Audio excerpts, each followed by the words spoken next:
Hey everybody, this is Chris DeFurio with Keys to the Shop. I hope you're having an amazing day today. I wanted to take a little bit of time to talk about approving delegated work. Now, what this is basically when you give an employee something to do, a project, or you want somebody to improve the way that they do a particular chore or task, that you are able to lay eyes on it and actually give the thumbs up for the work. Now, what happens most of the time is that people are given tasks to do, but the person who gave them the task to do is never really around to see whether or not they've done a good job. And honestly, most of us in a management position feel slightly uncomfortable giving very direct and honest feedback about work because we feel lucky that the job was done to begin with, and we want people to not be discouraged. That's exactly the opposite of what is helpful. People want to do a good job naturally, and in order to know how to do a good job, they need to know what a good job looks like. So when you ask somebody to do dishes and they don't do them properly, it's easier in a lot of cases to just redo those dirty dishes that you found than it is to confront, I don't even want to say the word confront, than it is to show that person a better way to do them or let them know they missed a few dishes. Now, yes, there are a lot of managers out there who do have the ability to bring up these things to a barista and to help them do the job specifically the way that they want it to be done. But in order for that to be true, you need to have an idea of what ideal looks like. What is the absolute best way to do dishes? What does the clean floor look like? And if somebody cleans the floor and it doesn't look like that, are you going to go and find them and show them how to do it properly, or are you going to coach them on how to do it properly?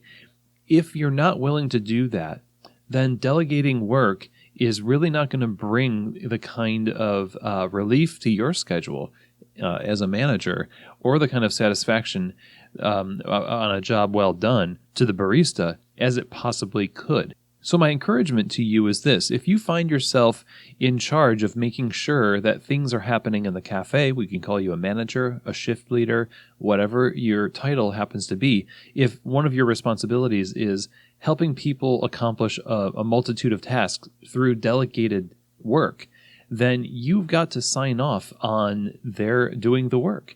And after a while of doing that, after a while of making sure that the work is getting done according to standard, you can then develop a trust that the employee knows exactly what they're doing because they know exactly what you want.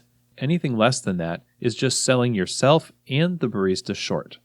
So if this is you, if this hits home, if you know you're the type to just do it yourself and maybe don't want to cause a fuss, you don't follow up with your staff on making sure that they're doing things exactly the way you want them to be done, my encouragement to you is don't get overwhelmed at looking at all of the things that you wish could be different. Pick one thing, take 1 month, and then focus on that thing until you know that everybody knows what your expectations are and that they are all doing the work according to that standard. And from there, it'll just snowball and there'll be momentum, and people not only will be doing a good job in that area, but they're going to start looking for how they can do a good job in other areas and be more open to your input into that work. And it won't be as hard to bring up the topics anymore. So go out there, approve the delegated work, pick one thing, and make sure that everyone is on the same page, doing it consistently. Get over the fear of coaching people and being specific and giving them feedback and following up on their work. That literally is the only way that people can know that they've made progress, and it will grow you as a leader as well. So I hope that this episode has been helpful for you. Thank you very much for taking the time to listen, and I will see you here next week for another edition of Shift Break from Keys to the Shop.